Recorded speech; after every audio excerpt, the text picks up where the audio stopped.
스포츠의 뜨거운 열기와 함께합니다. 스포츠 독터 김진원입니다. 네, 안녕하세요. 최현준입니다. 네, 좋은 아침입니다. 저는 아직까지 그 멕시코에서의 그 뭐 피로도 아직 남아 있지만 얼굴이 아직까지 좀 썩었는데, 근데 아직까지 그 흥부도 좀 남아 있는 것 같고, 그리고 지금 한 닷새 정도 지나면서 야, 2026 월드컵 어쨌든 대단합니다. 대단해요. 재밌어요. 네, 여러 가지로 재밌는 것 같아요. 아니, 저는 어제 스페인이 카보베르데랑 이길 줄 어떻게 알았어요? 그러니까요. 첫 대회거든요. 아니, 그러니까 월드컵 역사에 처음 나온 거거든요. 네, 카보베르데가. 그럼요. 네, 이름도 잘 많은데 모르시잖아요. 솔직히. 아프리카 섬나라인데 네.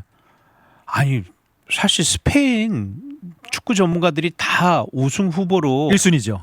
강력하게 뭐 아르헨티나, 스페인 이렇게 뽑잖아요. 뭐 네. 프랑스도 있고. 네. 오, 한 골을 못 넣어가지고 이렇게 비길지는 그러게요. 진짜 상상도 네. 못. 그냥 재밌긴 해요, 정말. 많은 네. 이변들이 뭐 호주도 그렇고 호주의 승리도 그렇고 지금 아시아 국가가 단 한 팀도 패배가 없습니다. 아직까지. 어제 사우디아라비아도 비겼죠. 비겼어요. 네, 네. 이란도 비기고. 네, 그래서 뭔가 여러 가지로 야 재밌게 펼쳐지는구나. 그 다음에 3개국이 공동 주최를 처음으로 하다 보니까 뭔가 동선이 너무 넓고 좀 솔직히 월드컵을 구경하시러 오시는 분들 입장에서는 보러 다니기 힘들다. 뭐 그런 얘기도 있긴 한데 대신에 다양한 뭐 축구장으로 변신한 미국의 NFL 경기장을 보는 재미도 대단하고. 맞아요. 네. 그 다음에 또 멕시코에서 열릴 때 분위기, 또 만약에 LA에서 달라스에서 열릴 때 분위기, 뉴욕에서 열릴 때 분위기, 또 캐나다에서 열릴 때 분위기, 또 분위기가 조금씩 다르니까 그런 다양한 경기장 분위기를 보는 재미도 있고, 참 야 이게 2026년 미국을 중심으로 열리는 이 월드컵이 대단하긴 대단하다. 아직 그러니까 역대급 스케일인 건 맞는 것 역대급 같아요. 스케일이에요. 네. 네, 지금 벌써 당연한 얘기겠지만 참가국이 더 늘었기 때문에 역대 월드컵 최고 흥행 기록이 아직도 깨지지 않고 있는 기록이 1994년 미국 월드컵입니다. 네. 당시에 미국은 축구가 그렇게 인기가 있는 때도 아니에요. 근데 당시에 미국 월드컵 때 세웠던 최다 관중 기록이 아직까지 깨지지 않고 있는데 이번에 뭐 넉넉히 깨질 것 넉넉히 같아요. 네, 정말 넉넉하게 경기 수 자체가 많고. 앞으로 정말 압도적으로 다시 이 기록을 깰 수 없을 정도로 2026년 월드컵이 새로운 기록을 만들지 않겠나. 네. 초반부터 그런 생각이 듭니다. 자, 오늘 또 월드컵 이야기 또 본격적으로 더 해보고, 네, 그리고 NBA 파이널도 또 끝났어요. 지난 주말에 일찍 끝나 버렸습니다. 저의 예상을 완전히 빗나갔습니다. 네. 스포츠 이야기 또 뭐 여러 가지 풍성하게 나눠보도록 하겠습니다. 오늘도 스포츠 톡톡 이태리 아이케 협찬으로 함께합니다. 40년 안경 장인과 완벽한 이중 언어 안과 의사가 여러분의 눈 건강을 살펴드립니다. 이태리 아이케어와 함께하는 스포츠 톡톡 많은 사랑 부탁드리고요. 또 DK넷 스포츠 채널이 따로 지금 빼서 단독 운영을 하기 시작한 지 한 달 조금 넘었는데 나름 화제입니다. 네. 그러게요. 나름 그래도 초반에 네. 저희가 막 100명 아싸 막 했던 게 엊그제 같은데 지금 나름대로 화제가 되고 있어요. 얘기 많이 들어요. 네, 계속 구독과 좋아요 부탁드리도록 하겠습니다. 자, 먼저 월드컵 한국 대표팀 이야기 본격적으로 멕시코전 뭐 프리뷰 들어가기 전에 지금 사실 월드컵 한국이 짜릿한 역정승 거두면서 축제 분위기가 됐어야 할 지금 상황에 과달라라 현지에서 좀 안 좋은 소식이 들려왔는데 대한축구협회가 한국 기자들에게 공지를 뿌렸습니다. 유감 기자들의 활동에 대한 부분에 대해서 유감. 그러니까 콕 집어서 말씀드리면은 그 대표팀 훈련 과정에서 기자들이 뒤에서 하는 이야기가 JTBC 방송 유튜브에 이렇게 나갔는데 네.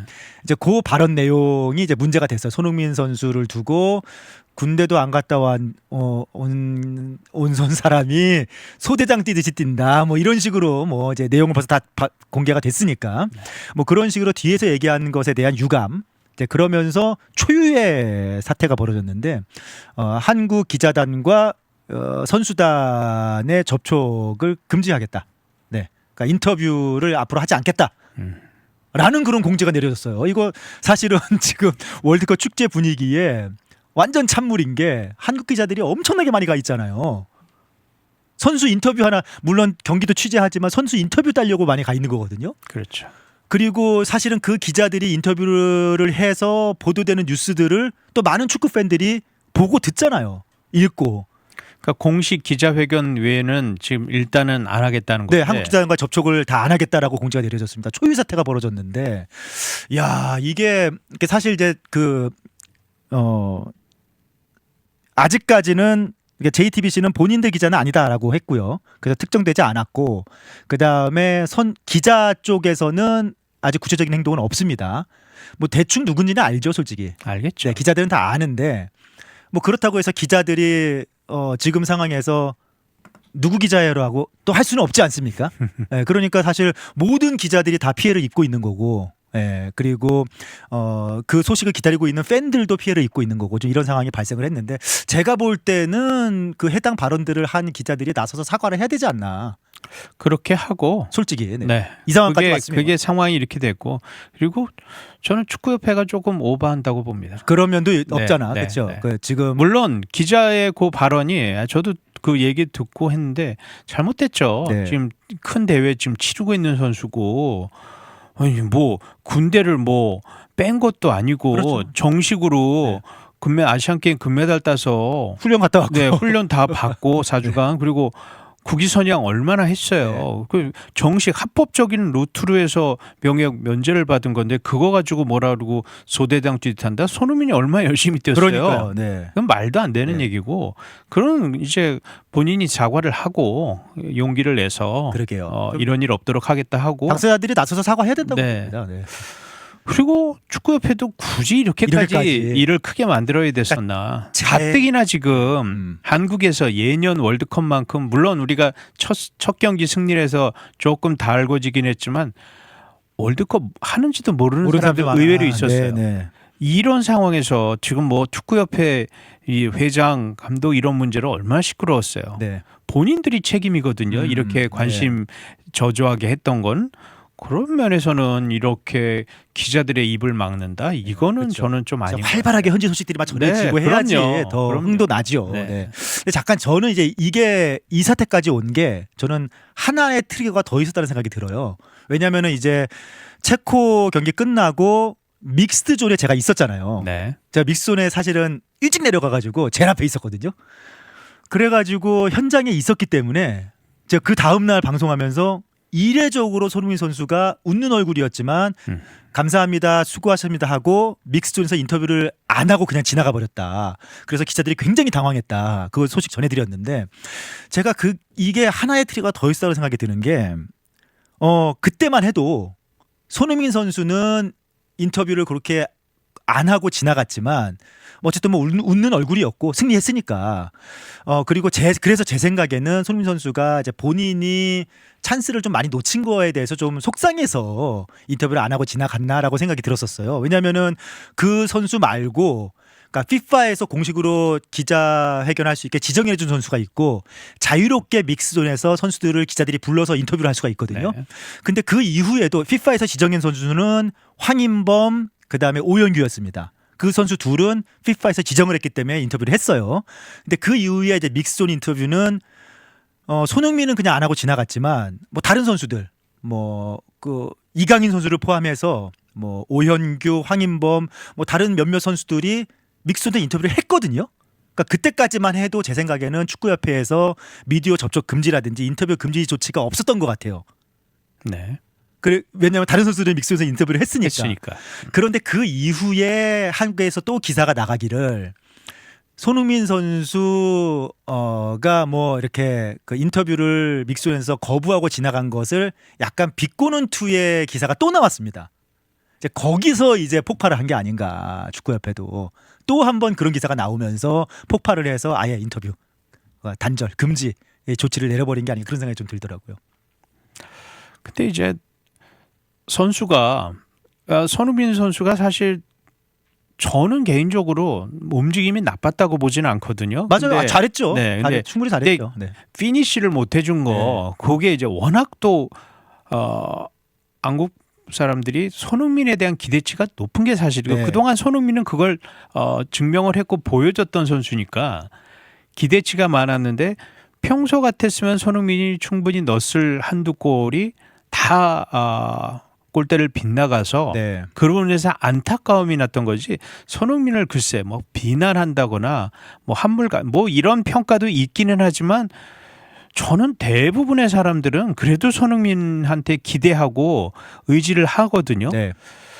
그래서 손흥민의 한마디 한마디를 또 기대하는 것도 사실이고 네, 그렇죠. 어느 선수보다 또 손흥민의 뭐 경기 후 소감이나 이런 걸 들어보고 싶어하는 또 주장이기도 하고요. 네, 캡틴이니까 네. 뭐 국민들의 마음 또 기자들도 그걸 또 따고 싶어하는 게 있는데 저는 조금 더 그런 마음이 커요. 축구협회가 좀 오버했다. 네, 이제 요즘 이제 네. 어느 정도. 네, 네. 저는 이 상황이 좀 안타까운데 어쨌든 당사자들이 좀 용기 내서 사과를 하든지 행동을 좀 하시고, 네, 그다음에 축구협회도 분명히 그 네. 발언은 뭐 어쨌든 좀 공개가 된 거니까 네, 그거는 네. 정말 비판받아야 마땅하죠. 그러니까요. 그리고 이제 축구협회도 이제는 어느 정도 선에서 다시 활발하게 취재 활동을 할 수 있도록 그럼요. 좀 그렇게 해줘야 되지 않나. 아니 뭐 2차전 중요한 경기 앞두고 이런 걸로 그러니까요. 경기력에 영향 줄까 봐 네. 그게 겁나는 거예요. 네, 맞습니다.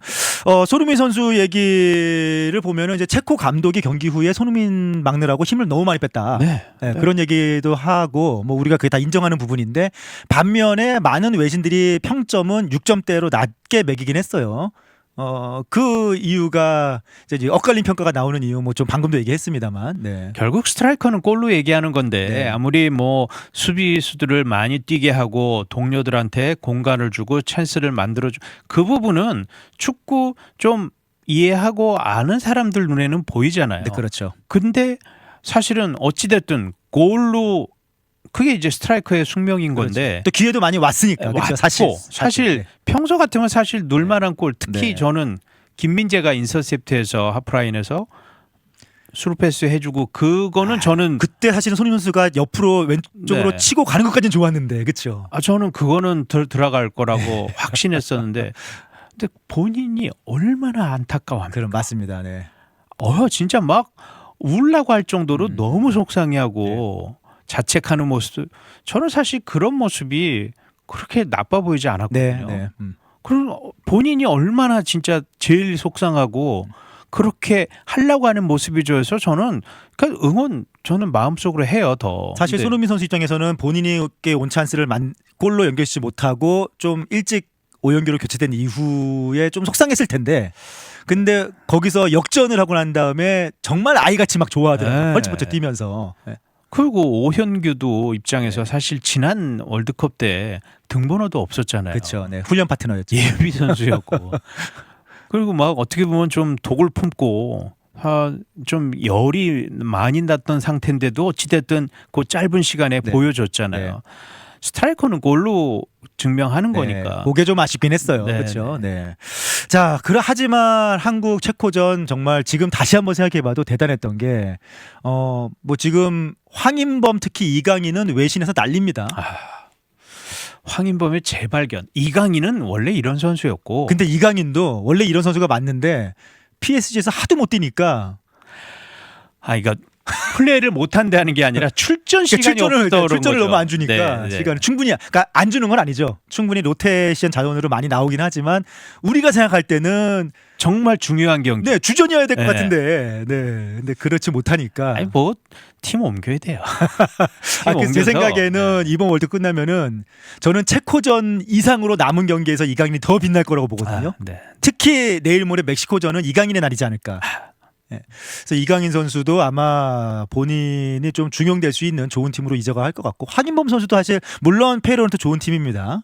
하지만 황인범도 뭐 몸값이 굉장히 올라갈 것 같아요. 그러니까 저도 몇 번 얘기하고 방송에서 한국 대표팀에는 뭐 손흥민, 이강인, 김민재가 얼굴 마담이고 정말 포지션에서 중요하지만 그 버금가게 그 황인범의 존재가 한국 대표팀에는 꼭 필요하다. 그렇죠. 네. 황인범이 있고 없고의 대표팀 이 퍼포먼스가 너무 차이가 났다. 네네. 아이고 황인범 없었으면 어떡할 뻔했습니까? 그러니까요. 체코전에서. 그러니까요. 네, 황인범 선수가 진짜 뭐 골 넣고 어시스트하고 중앙에서 다 풀어주고. 그리고 네. 그 골이요. 물론 이강인이 정말 기가 막히게 패스했는데 그 뒷공간을 치고 나가는 순간적인 센스. 네. 그리고 왼발에 걸린 거잖아요. 그렇죠. 근데 그 상황을 접었잖아요. 네. 거기 수비수랑 골리가 그냥 다 당했잖아요. 네. 그리고 거기서 칩샷을 때린다는 게 그러니까 수비수 2명하고 골키퍼까지 그냥 우수수 떨어져 나가는데 그 골키퍼 손 넘어서 또 칩샷을 때렸어요. 그리고 그 첫 골 넣었던 크레이치 선수가 쫓아가는데 그거 그러니까요. 근데 황인범 저 인터뷰 봤는데 그걸 하더라고. 그 상황에서 어떻게 그렇게 할 수가 있었냐 그러니까 저는 그 대답 보고 와 이거구나 싶거든요. 황인범이 그랬어요. 자기 잘 모르겠대요. 내가 어떻게 이거를 한번 접고 골키퍼를 넘겨서 칩샷을 했는지 자기 모르겠대요. 근데 이게 네. 그냥 나온 거거든요. 그렇죠. 예전에 이천수 선수가 그 얘기했거든요. 정말 완성된 고급 기술이 나오는 거는 의도하지 않고 그냥 나올 때가 진짜 이게 자기 기술이고 고급 기술인데 황인범이 약간 그 경지 이제 몸에 그냥 완전히 네. 네. 오연규 선수도 사실은 나중에 비디오 보고 내가 이렇게 골 넣었구나 뭐 그 얘기 하던데 진짜 근데 오영기는 워낙 잘해요. 네. 그 플레이를 이 컵백 들어와서 이 마무리하는 걸 워낙 잘해요. 네. 그래서 그 체코 선수도 경기 후 인터뷰 보니까 예상은 했지만 자기들이 생각했던 것보다 한국 미드필더들의 기술이 너무 좋아가지고 우리가 어떻게 대응하기가 힘들었다. 네. 뭐 그렇게 얘기하더라고요. 기술적인 면, 피지컬 말고 기술 면에서는 한국 대표팀이 훨씬 좋았어요. 그러니까 한국의 미드필더 기술이 이렇게 좋은지 몰랐다고 하더라고요. 네. 그래서 한국을 잘못 알고 있었지. 한국의 매운맛을 봤죠.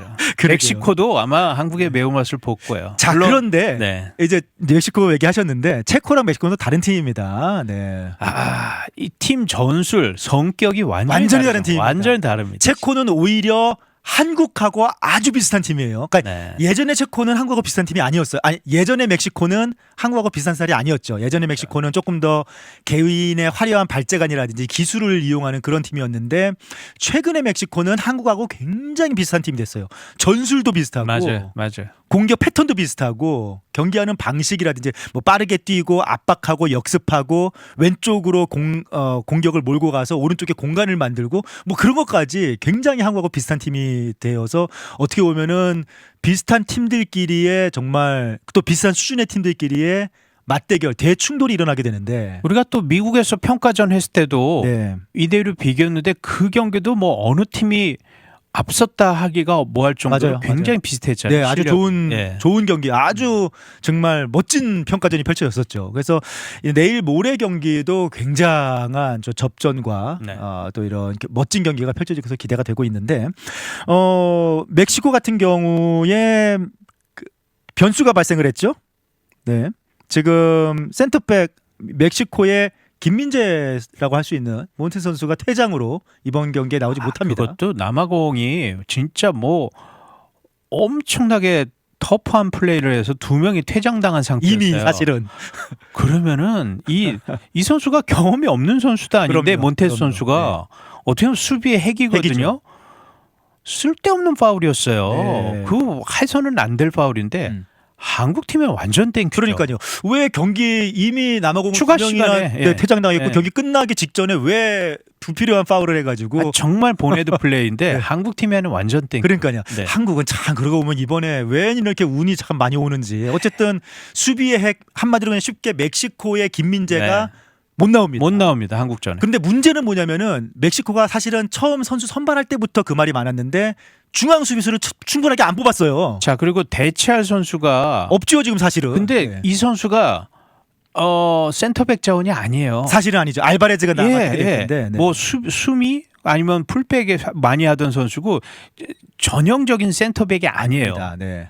그러니 사실은 한국 팀에 되는 기회가 창출이 됐고. 네, 그래서 대체 중앙 수비수를 많이 뽑아놨지 않았기 때문에 맞아요. 할 수 없이 지금 아기레 감독은 에디손 알바레즈가 대체를 할 것이다라고 예고를 했는데 알바레즈 좋은 선수죠. 네, 뭐 유럽에서도 네. 잔뼈가 굵은 선수고 베테랑 선수고 뭐 그렇다고 해서 구멍이 되는 선수는 아닙니다. 그 정도는 네. 아닌데 이렇게 전문 수비수는 솔직히 맞습니다. 아니에요. 네, 수비형 미드필더에 가까운 네, 선수기 네. 때문에 이제 그런 부분에서 어쩔 수 없이 멕시코의 수비력이 약화될 수밖에 없다. 한국이 이제 중앙으로 치고 들어갈 때 공간이 더 생길 수밖에 없는 그런 상황이 발생할 거고 저는 그 또 한 가지가 아무래도 몬테스 선수가 수비 라인을 전체적으로 지휘하는 지휘관 역할을 하잖아요. 근데 멕시코는 팀 성격이 빠르게 뛰면서 강하게 압박하는 팀이란 말이에요. 그게 장점도 되지만 단점이 되는 게 압박을 하다가 공간을 내주는 경우가 많은데 그거를 그나마 몬테스 선수가 지휘를 하면서 라인을 조절하고 공간을 줄이는 역할을 해왔는데 몬테스가 없어져 버리면은 그러면은 제 생각에는 그렇다고 멕시코가 한국 만나가고 과달라하라 자기 홈에서 뭐 수비적으로 나오진 않을 거 아니에요. 잠그를 수는 없죠. 그럴진 않을 네, 거 아니에요. 네, 여전히 공격적으로 나오고는 할 거 아니겠습니까? 그러면 한국전에서 남아공 때보다 더 많은 한국 공격수들이 움직이는 공간이 나올 수도 있지 않을까. 그러니까 멕시코도 물론 첫 승을 기분 좋게 했지만 저는 출혈이 한국보다 훨씬 컸다고 훨씬 봐요. 크죠. 한국은 이기혁 선수 옐로우 카드 하나 받은 거 말고는 없거든요. 네네. 카드가. 네. 근데 수비의 핵이 못 나오니까 그렇고 저는 그래도 우리가 안심을 못 느껴 멕시코의 최대 강점은 팀보다 저는 홈 어드밴티지. 아, 네네. 그게 홈 어드밴티지가 우리도 경험해 봤잖아요. 네. 네. 2002년 우리가 보고 초인적인 네, 그런 이게 힘을 내니까. 어마어마한 게 나와요. 네네. 그래서 멕시코 수비에 분명히 약점이 생겼지만 멕시코를 우리가 무조건 잡는다 뭐 이렇게 함부로 속단하기가 없죠. 네. 쉽지 않습니다. 거기다가 멕시코는 어쨌든 자신들에게 익숙한 그라운드, 홈 경기장, 그 다음에 2200, 300에서 있다가 어쨌든 1600으로 내려오잖아요. 그렇죠. 첫 경기를 2300 거기서 더 고지대에서 뛰다가 와서 한국도 큰 문제는 없을 겁니다. 1차전을 먼저 네, 했고 충분히 사전 답사도 했기 때문에 그렇지만 멕시코 선수 움직임이 조금 더 그렇죠. 가벼울 수 여지는 있죠. 있다. 충분히 네, 가벼울 수 네, 있죠. 네. 그러니까 멕시코는 굉장히 의욕도 뭐 폭발을 하고 사기도 충전한 가운데 좋은 컨디션으로 과달라로 내려올 겁니다. 그리고 1차전 체코전 때 한국 팀이 이 멕시코 팬들이 일방적으로 한국 대표팀을 꼬레아 그랬죠. 꼬레아 외쳐줬는데 이제는 아까 한국이 아니죠. 골 잡으면 야유가 나올 거고 야유까지는 아니어도 네. 네, 분위기가 전혀 다른 분위기. 그렇죠. 네. 벌써 뭐 좀 약간 여론이 조금 또 바뀐 것도 만약에 있더라고요. 한국이 먼저 골 넣어서 분위기가 흘러가면은 멕시코 팬들 분위기도 완전히 바뀔 거예요. 네, 그러니까 그래서 첫 골을 뭐 체코전 때도 사실은 첫 골 실점한 이후에도 그래도 빠른 시간에 추격골을 해서 다행이긴 했지만 멕시코와의 경기는 체코랑은 또 다를 겁니다. 맞아요. 네, 그래서 맞습니다. 첫 골 실점 안 하는 게 굉장히 한국이 선제골을 넣는 네. 게 좋을 것 네, 같아요. 네, 굉장히 왜냐하면은 멕시코가 분명히 이제 왼쪽 공격을 중심으로 해서 상당히 압박하면서 치고 나올 거기 때문에 한국이 그 뒷공간을 잘 이용해 가지고 선제골을 넣으면은 멕시코는 어쨌든 만회하려고 더 공간이 날 수 있거든요. 그러니까 한국이 선제골을 멕시코전에서 꼭 넣어야 된다. 그런 생각이 좀 들고 멕시코의 17살 신성이죠. 모라 선수가 아마 이번에 선발로 나올 수도 있다라는 그런 관측도 많이 나오고 있어서 멕시코도 뭐 큰 변화가 있지는 않겠으나 멕시코는 어쩔 수 없는 수비 변화. 그 다음에 미드필드에 모라 출전이 선발로 있지 않을까. 그러니까 모라가 얘기가 나오는 것도 결국은 이게 멕시코의 어떻게 보면은 치명타는 아니지만 저는 그래도 약점이라고 보는 게 미드필드 뎁스가 의외로 약해요. 네네. 그래서 사실 모라 선수는 어떻게 보면 좀 경험을 쌓는 그거가 될 수 있는데 17살인데. 예. 네. 라민 야말이 아니잖아요. 모라가 아무리 그렇다고 해도 같은 나이지만. 하여튼 멕시코에서는 그 정도 생각하던데요 또. 제가 멕시코 가서 기사들 얘기해 보니까 모라에 대한 기대가 어마어마하더라고요. 네.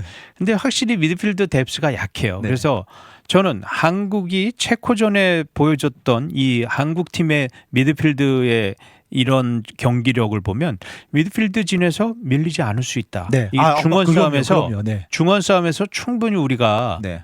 뭐 공간 창출도 그렇고 일선에 패스해 주는 거며 충분히 멕시코보다 나을 수 있다. 네. 그러니까 저는 약간 미드필드는 백중세라고 보긴 하거든요. 한국이나 멕시코나 멕시코도 어쨌든 간에 중원에서 밀고 들어오는 게 굉장히 좋은 팀이니까. 압박이 좋죠. 네. 그러니까 미드필드 백중세라고 보고. 그러니까 여기서 이제 이강인 선수가 이번에 어떻게 자신 있게 생긴 공간에서 경기를 풀어가느냐. 한국의 핵심이 될 것 같고. 근데 이제 오히려 우리가 멕시코를 잡을 수도 있겠다는 생각이 드는 게 이게 포지션별로 보면은 수비는 멕시코에 구멍이 생겼으니까 그렇죠. 사실 한국이 좀 더 김민재 중심으로 우위에 있지 않나. 그다음에 공격은 한국이 확실히 우위지 않습니까? 왜냐하면 지금 이번에도 아마 라울 히메네즈가 탑으로 쓰면서 공격을 주도를 할 텐데. 근데 라울 히메네스가 1차전에서 골을 넣었어요. 맞아요, 네. 그거가 우리가 조심해야 돼요. 기세 라울 히메네즈 예, 기세를 예, 탈 수 있는 예. 선수니까. 그 선수는 EPL에서도 사실은 작년 시즌에도 부상 이슈가 있어서 가지고 많이 못 뛰었는데 그래도 14경기 했는데 9골을 넣었어요. 맞아요. 네. 골을 넣을 줄 아는 선수예요. 네. 프로면서. 네. 그러니까 35살 물론 이제 이미 노장 얘기도 듣지만 그래도 이 선수는 골을 넣었기 때문에 네. 사실 우리가 손흥민의 골이 안 나와서 되게 답답했는데 아니, 라울 히메네즈는 골맛을 봤다. 예. 아. 물론 평가전에서는 손흥민도 2골을 넣었지만 이 정식 경기 그렇죠. 본 경기에서 아직 골맛을 못 봐서 라울 히메네스는 그거를 했기 때문에 그 결정을 사실 쉬운 게 아니었는데 그걸 했거든요. 그렇죠. 헤더를. 네. 그래서 정말 한국 그 수비수들이 조심해야 돼요. 네, 라울 히메네즈 베테랑 골 넣을 줄 아는 선수입니다. 네, 그래서 뭐 하지만 제 생각에 한국이 이렇게 또 손흥민 선수 중심으로 풀어낼 수 있는 공격이 충분히 또 우위에 있다고 보고. 워낙 지금 이강인하고 황인범의 컨디션이 올라와서 저는 밀리지는 않을 것 같아요. 네. 자, 그러면은 한번 예상을 좀 해 볼까요? 한국이 이제 멕시코는 지금 이런 상황이고 멕시코 주요 전술은 이렇게 풀려가고 하는데 그것을 공략하기 위한 한국의 이번에 선발 라인업, 한국의 전술은 어떻게 될 것인가? 뭐 우선 기본적으로는 큰 변화는 없을 것 같긴 해요. 3-4-3으로 할 것 같아요. 네, 3-4-3 변화는 없을 것 같고. 3백하고 미드필더 넷두고 혹시라도 변화가 왜냐하면은 또 지난 체코전에서 출전했던 모든 선발 선수들이 다 잘했거든요. 다 잘했습니다. 다 잘했기 때문에 자기 목표를 해줬기 때문에 큰 변화는 없을 것 같은데. 전 뭐 고을리 김승규 그대로 나오고 네.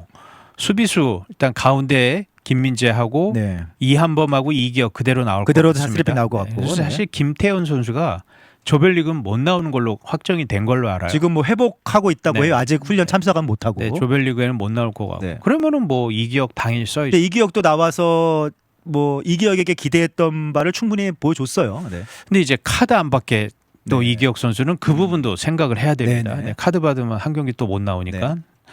그리고 이제 미드필더가 저는 황인범 일단 하고 백승호랑 호흡이 괜찮았어요. 네. 백승호 저는 숨은 공신이었습니다. 사실 두 번째 골은 네. 오영규 골은 백승호가 논스톱으로 달려가는 황인범한테 그거 준 거가 결정타였습니다. 그거를 만약에 드리블을 쳤다가 그러면 황인범이 그 스피드로 못 나갔어요. 그렇죠. 그러니까 백승호와 공격 시야가 전개도 좋았고 넓었고. 그다음에 또 저는 1차전에서 백승호의 수비 도움이 큰 역할을 했다고 봐요. 그 백승호한테 바란 게 그거였거든요. 네. 홍 감독도 수비적인 면에서 미드필드에서 최대한 붙어주고 네. 해는 건데 그걸 정말 잘했고 네. 공격에 어떻게 보면 두 번째 골에 직접적인 관여도 했으니까. 네. 그래서 저는 백승호, 황인범, 백승호. 황인범, 백승호 조합이 그대로 나오고 가고. 네. 그다음에 이제 서령은 그대로 나올 것 같습니다. 네. 근데 이제 왼쪽이 문제인데 이태석 선수가 기대 이상으로 굉장히 잘해줬잖아요. 사실 제가 첫 방송 때는 이태석 넣으면 안 된다. 옌스 넣어야 된다 했어요. 네네. 근데 이태석이 미안할 정도로 너무 잘해줬어요. 네. 그 초우팔 어떻게 보면 미드필드 그쪽의 핵심 선수랑 정말 잘 붙어주고 공중볼 다툼 뭐 몸싸움 안 밀리고 최대한 잘해줬어요. 굉장히 헌신적으로 진짜. 네. 네. 그래서 그냥 거의 탈진해서 나가는 거 보고 야, 이 선수 정말 고맙다 했는데 이태석한테 기회가 또 갈 수도 있겠지만 네. 저는 옌스 카스트로프를 넣어야 되지 않을까. 이유는요?